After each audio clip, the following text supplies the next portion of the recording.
News 18 का digital platform और मैं हूं आपके साथ जागृति खंतपाल। और आज बात एक ऐसे मुद्दे की जिसने दुनिया की राजनीति में एक बार फिर बड़ा सवाल खड़ा कर दिया है।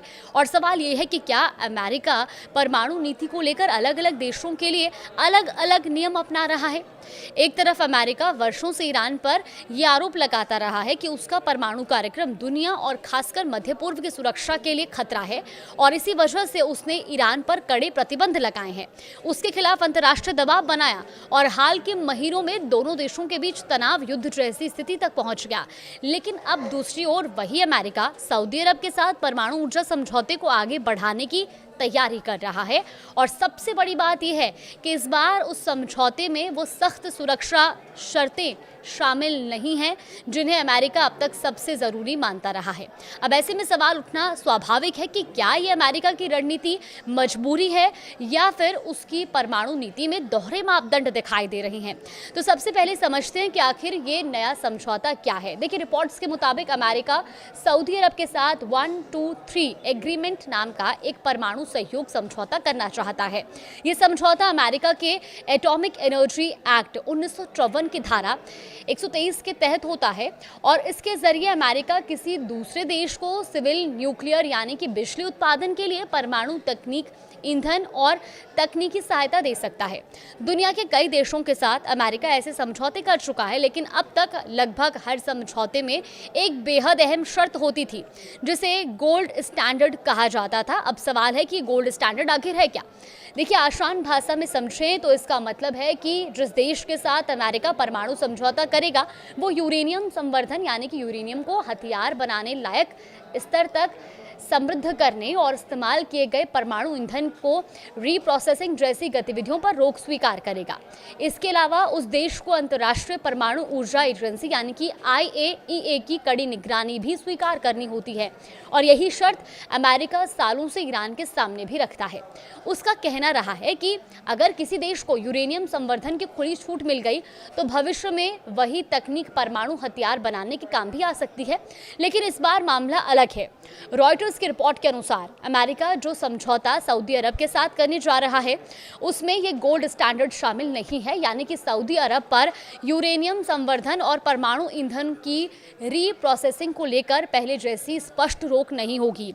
इतना ही नहीं, इस समझौते में IAEA का एडिशनल प्रोटोकॉल भी शामिल नहीं बताया जा रहा और यही वजह है कि कई विशेषज्ञों और अमेरिकी सांसदों को चिंता है कि अगर भविष्य में सऊदी अरब चाहे तो उसके पास ऐसी तकनीकी क्षमता विकसित हो सकती है जिसका इस्तेमाल सिर्फ बिजली उत्पादन तक सीमित न रहकर हथियार कार्यक्रम की दिशा में भी किया जा सकता है। इस पूरे विवाद को और दिलचस्प बनाता है सऊदी क्राउन प्रिंस मोहम्मद बिन सलमान का 2018 का वो बयान जिसमें उन्होंने कहा था कि अगर ईरान कभी परमाणु हथियार बनाता है तो सऊदी अरब भी जल्द से जल्द परमाणु हथियार विकसित करेगा। आज वही बयान फिर चर्चा में है क्योंकि अब अमेरिका उसी देश को परमाणु तकनीक देने की तैयारी कर रहा है जिसने भविष्य में परमाणु क्षमता बढ़ाने की इच्छा कभी छिपाई नहीं। दूसरी तरफ अमेरिका लगातार ईरान के यूरेनियम संवर्धन कार्यक्रम को क्षेत्रीय और वैश्विक सुरक्षा के लिए बड़ा खतरा बताता रहा है और यही वजह है कि कई विश्लेषक पूछ रहे हैं कि अगर ईरान के लिए यूरेनियम संवर्धन खतरनाक है तो सऊदी अरब के लिए वही तकनीक स्वीकार्य कैसे हो सकती है। हालांकि अमेरिका का मानना है और अपना तर्क भी है कि वाशिंगटन मानता है कि सऊदी अरब उसका रणनीतिक सहयोगी है और मध्य पूर्व में चीन और रूस के बढ़ते प्रभाव को रोकने के लिए रियाद के साथ मजबूत रिश्ते बनाए रखना उसकी प्राथमिकता है। परमाणु ऊर्जा सहयोग की इसी रणनीतिक साझेदारी का हिस्सा माना जा रहा है, लेकिन आलोचकों का कहना है कि अगर सुरक्षा मानकों से समझौता किया गया तो इससे पूरे मध्य पूर्व में परमाणु हथियारों की नई होड़ शुरू हो सकती है। अगर सऊदी का कार्यक्रम आगे बढ़ता है तो ईरान भी अपने परमाणु कार्यक्रम को और तेज कर सकता है, जिससे पहले से तनावग्रस्त क्षेत्र और अधिक अस्थिर हो सकता है।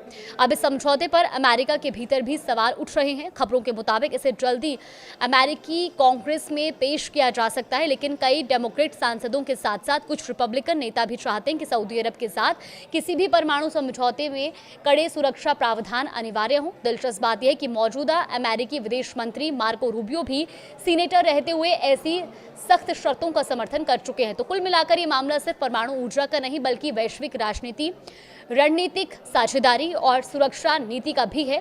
एक तरफ अमेरिका ईरान पर सख्ती बरतता है तो तभी दूसरी तरफ सऊदी अरब के साथ अपेक्षाकृत नरम शर्तों वाले समझौते करने की तैयारी कर रहा है। ऐसे में सबसे बड़ा सवाल यही है कि क्या अमेरिका की रणनीतिक जरूरत है या फिर परमाणु नीति पर दोहरे मापदंड का उदाहरण। आने वाले दिनों में अमेरिकी कांग्रेस इस समझौते पर क्या फैसला लेती है और इसका मध्य पूर्व की राजनीति पर क्या असर पड़ता है, इस पर पूरी दुनिया की नजरें रहेंगी। कुछ अपडेट आएगा तो आप तक जरूर साझा करेंगे।